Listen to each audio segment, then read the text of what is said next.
Welcome, everyone, to Cookeville Now. We have a special guest with us today. It's Auntie T with Better Butter Cookie Company. Welcome. We look forward to talking to her and finding out more about her and her company. So stick around and we'll be right back.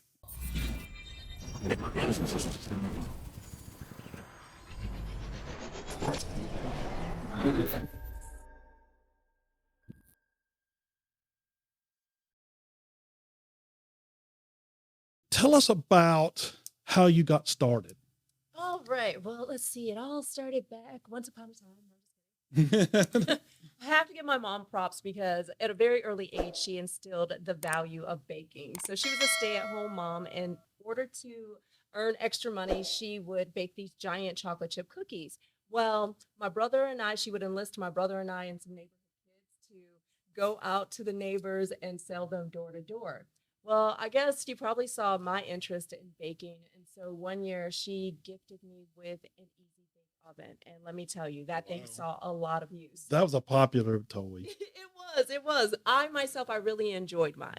And I would have her take me to the store so I could get like little jiffy boxes of cornbread and blueberry muffins. And in order to use that oven, even though I didn't have any more product from it. Mhm. And so that's what happened as far as my love for baking, or at least increasing. And when I started the Better Butter Cookie Company, I think this is such a interesting, like amazing thing was my next door neighbors, they moved from Florida and they were like, they came from a background of nursing and IT work, Mhm. and they were looking for opportunities of trying not to do that kind of work. So they said, we're gonna start, and they started a freeze dry candy business. And shout out to the Happy Hatchery, Jason and Sean. So they started that business and they said, so what we're going to do is we're going to go to fairs and we're going to go to festivals. And that way we're going to create our own hours. So we don't have to be beholden to any of like that extra job stuff. And I was Mhm. like, really? And so when they told me they were going to, I think it was at the time, the Harvest Baxter Festival. Mhm. And they said, yeah, we're going to go do our treats there. And I said, well, can I go with you guys and sell my mom's homemade cookies? And they were like, yeah, they're very laid Mhm. back. They're like, yeah, sure, come Mhm. on. So anyway, I had, my cookies and everything, and I did pretty good. So I thought to myself, I think I can do this myself. I looked at everything around and I was like, I've been to tons of festivals. Mhm. Why did this never occur to me? So I was really happy God brought them into my life because it Mhm. just really opened up my mindset. And so anyway, I started doing fairs and festivals on my own, and I didn't know what was going to happen. So I would generally bake like 100 bags like for my first show, and then I ended up selling out within a couple hours. So I thought to myself, I think I'm on to something here. Mhm. And that's how the Better Butter Cookie Company got started. Wow. Sounds interesting. That's a great story because I see a lot of those candy treats that are like that, Yeah. uh, at, at some of the fairs and stuff. But now your cookies are definitely going to be unique there. Oh yeah, my cookies are unique because they're like little mini cookies. Because Mhm. before, when I started out with the Happy Hatchery, shout out to them again, I started baking the giant chocolate chip cookies like how my mom used to do and Mhm. showed me how to do. But it's something about, I don't know what it is, Tennessee. They don't like giant things. Like they don't like giant Little hand-sized sweets. Yeah, bites. a Yeah. little bag with like Mhm. a cookie take on. Treat size. Yeah. Yeah. So I was like, oh, okay, it looks like this is the way. Because my mom actually does both. She does the giant chocolate chip cookies and she also does little mini. And Mhm. so pretty much I got it from her. That's good. Well, what sets your cookies apart that makes them so great? Well, sometimes actually I never get this question, but no one's ever asked me, say, what makes your cookies better? No one's Mhm. ever asked me that. Mostly because the tagline is because my Better Butter Cookie Company, because everything is better with butter. Butter. Everything tastes better with butter. There's no getting around that. Now, what makes my cookie unique is I use ingredients that grandma used to use, and I Mhm. also use ingredients that children can pronounce. So there's no additives or preservatives. And even though I say I use butter because I actually do use butter. Like I don't use butter like substances. It's real butter. So I try to use the best ingredients like my eggs. I get it down the street from the lady that has like her chickens. She's like, my chickens just hatched. You want any eggs? And I'm like, sure. So I try to do the very best I can. Well, what has ever played a role? You've started a business and you just started it and it's going well. Do you have any role models or anybody in your past that has helped you, I guess, the way you run the business, the way you operate it? Is there somebody you look back at as an example in that area? Yeah, I mean, that's definitely going to be my mom and my dad. Like they are entrepreneurs like to the heart, hardcore. I mean, I've seen them growing up with them and seen them try so many different kinds of businesses. But what is really in their I have to say, like in their bag is the restaurant business. And it's a tough business. Oh, That's yeah. why they were always trying to find like other things to do. Mhm. And I mean, that's my heritage too, because my grandmother, she was in restaurant business too. So my dad, having grown up in that, he was like, I do not want to do this hard work. But that's I definitely get everything that I know from my parents. That there's no one way around it. I wish I could be like every idea I have ever created is all me, especially when it works out. Yeah. Well, I know your cookies are good. You make a vegan cookie that is really good. It's also gluten free, and you have just regular gluten free also, right? I do. I do make a traditional line of cookie because that is majority of people are like, I don't have a gluten problem. Give me Right. every all the goodness, you know. Hmm. But I am gluten free myself, so I have been doing gluten free for a very long time, and I just find that I feel so much better when I don't have it. So Right. that's why I've made a gluten free cookie, and then also to you notice the cookie is vegan, Right. so there's no dairy, no meat products in there. And for the small percentage of people that are just like us, Hmm. I say, I'm going to make a cookie for those people who are just like me. Because I too have gone to the parties and, of course, fairs and festivals, and there's nothing, you know? I know you've truly mastered the vegan one. Okay, it's really Awesome. good. Awesome. If and I'm sure you get a lot of feedback. What is some of the most memorable feedback you've gotten thus far since you've started? I mean, some of those positive things that keep you want to keep, that motivate you to keep going. Well, I definitely always am motivated when people are like, I like to order some more cookies. And so I love that. Hmm. But for the most part, there are like a lot of different things. But I'll say that I absolutely adore and love, love, love when there's interaction on my Facebook page, when people Hmm. comment and say, oh, the cookies remind me of my grandma's tea cakes, or oh, melt in your Hmm. mouth when it comes to the Butter Bliss cookies. And I love when people take pictures, Google, Yelp, put any of the reviews on there. But one gentleman, he took a picture of an empty bag, and it just had like my sticker and like the crumbs in the bag. And I was like, Yeah. so I just love any interaction. Like when I'm not doing a event or baking, I'm on social media. I Hmm. respond to everything that anybody has to say. If they just want to say hi, I'm like, hello to you. Hmm. So yeah. We will be right back after this message to continue our interview with Auntie T. We put your company in front of the right audience. Our services include website creation, search engine optimization, search engine management, social media management, geofencing, video production, podcasts, and more. We can help you get found easy and affordable.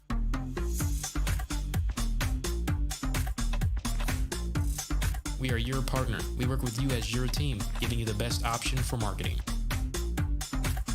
Stop by today, email us, or call us at 931-854-1313. Welcome back, everyone. We're here with Auntie T, talking about her awesome cookies. And as you can see, she has some here in front of her. This is how she packages them. This is how you will get them at the fairs or the events she's at, or either at her location in Granville. And she also ships them. I do. And I decorate them per season. Very nice looking. Yeah, thanks. So I can vouch they're very good, like I said earlier. So what are some of the ways, me and you were talking earlier, and I'm just going to ask you this question because I think it's admirable and it's just something that good people do or people think about as they're growing, and it's got a part to do with who they are. Okay. What we were talking about, some of the things that you do to give back. You have your favorite organizations, your favorite groups, whatever that may be. What are some of the ways that you give back to the community, or not as much give back, but give to the community because you want to? Well, as a small business, my resources are limited. But one thing that I do is when I host a local pop up, like at Lowe's where we Hmm. met, I Hmm. donate 15% of the proceeds to the Cookeville Pregnancy Clinic. Awesome. And I just believe that generosity is a good thing. So you should always give in order to like help someone else. And they do so many good works for the community. And I love being able to help support families, although it's not a lot right now. But Right. for the most part, I also want to take the time to plug an event that I'm hosting, and that's going to be the Cookies and Quilts fundraiser for the Cookville Pregnancy Center that's going to take place in Granville. Mhm. And if you have never been to Granville, let me tell you, it's such a charming, quaint little town. That's what I've And heard. I've been there once. So yeah, and well, you have to go back. I know. It is cute. It's very cute. Yeah. And yeah, we'd love to go back. Yeah, absolutely. And so we're hosting this event, and I mean, they have like so many cute little shops and museums. I mean, it's historical, okay? And I mean, it's just a really neat little town. Now, during that week, they're going to be hosting a Mayberry Valentine. And that means you're going to get dinner and a show. So they're going to put on a play where you can see all of your favorite characters from Andy Griffith. Mhm. And we too, since we're hosting the event during that time, stop into Aunt Bee's Farmhouse Quilting and Bakery. I'm going to sell cookies. She's going to sell quilts, little baby quilts. And we're going to donate some of those proceeds to the Cookville Pregnancy Clinic. That is so great. Yeah. So it's going to be, I think, a fun time if anybody can make it. But we also have a lot of fun activities going on in Granville. So just hop in the car and come on down. I think it's important to use the skills and the gifts that God gave us to do great things in the world. That's the most important of it all. Now, you being an entrepreneur, what would be some of the advice you would give new up and coming entrepreneurs as they're delving into a business like you have? Yeah, well, I'm new. So definitely you have to be willing to work hard. Now, that type of mindset was already instilled in me since I think I was in the womb. And just, because when someone says, yeah, I want to order this many cookies and I want to have it at this particular time, then you have to get up and be like, okay, time to bake. So you definitely have to be disciplined in having the mindset that like, okay, I'm going to probably be up doing late hours, working through burning the midnight oil. And I definitely, like what you were saying earlier, I encourage anyone to use their God-given talents and gifts to take it out into the marketplace so that you can glorify Yeshua. And I just totally agree with that anyway. So Amen. And I know you make many different cookies and everything. Is there one particular cookie that stands out to you that's your favorite? Is it the one that's with everything, if you could? Well, you know what? Gluten and I are like a bad relationship. So I have long since broken up with gluten. We have no contact anymore. But when it comes to the gluten-free vegan chocolate chip cookie, that is my favorite. And I feel so sad that before I was always like an advocate of like having very minuscule amounts of sugar in my diet, but that is definitely like my passion. It's my weakness. I mean, I can eat like a whole jar of those things. I know And it's so sad. Clarissa and I went through those pretty quick. And Okay. The one she you enjoyed them left. too. Oh, she loved them. Yeah, my husband feels like he says, I almost think that this is just as good as the regular chocolate chip. And he'll knock them out too. Oh, I can understand why. Yeah. So tell us how everybody can get in touch with you, where they can find you. Now, there's some events you're going to be coming up soon. So kind of elaborate on a few of those too. Okay. Well, I kind of like try to get out as much as I can. Like I have some events. The first one coming up is February 3rd. I'll be in Nashville at the Rivergate Mall. And I think that's just a Valentine's Day pop-up. So I'm going to do that one. And of course, you can always look on my website, but then there's the Cookies and Quilts. That's going to be February 7th through the 10th, where I'll be in Granville at Aunt Bee's Farmhouse Quilting and Bakery. That's also where I bake because she has a commercial kitchen. And she lets me use it. So that's what allows me to ship versus following the food cottage laws.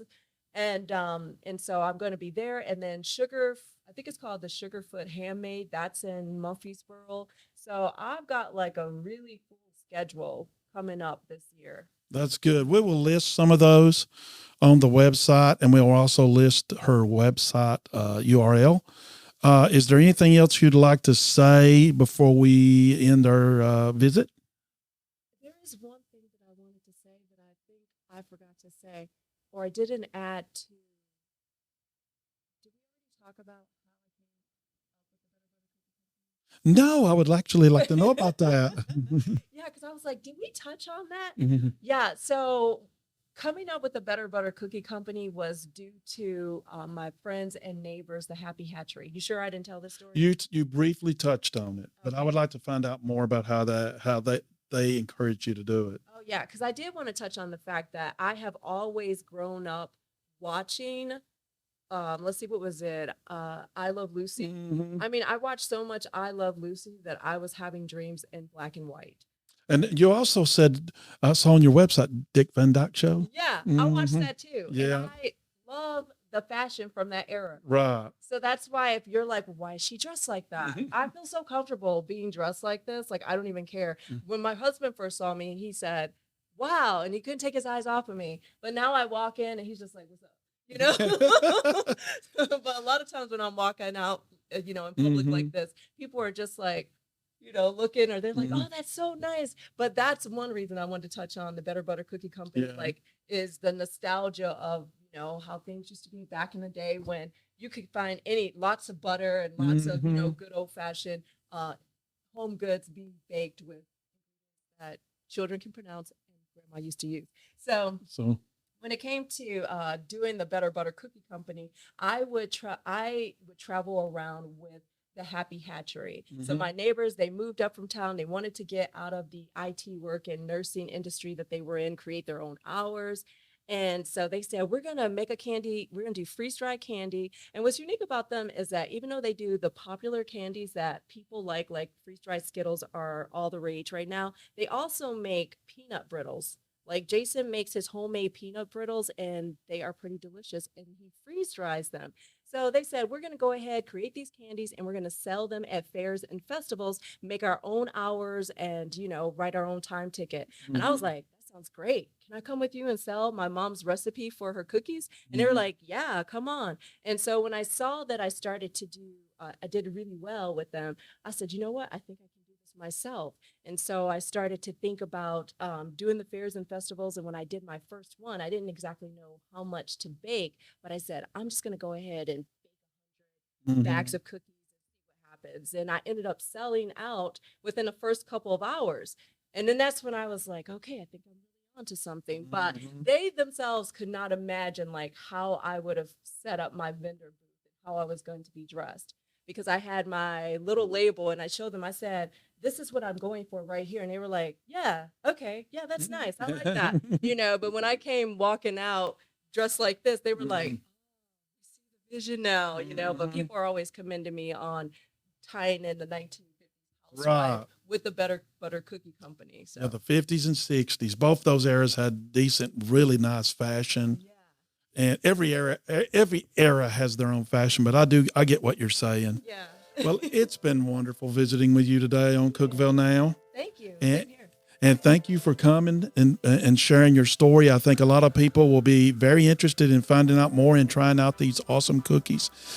Thank you for attending our podcast, and look for more to come soon.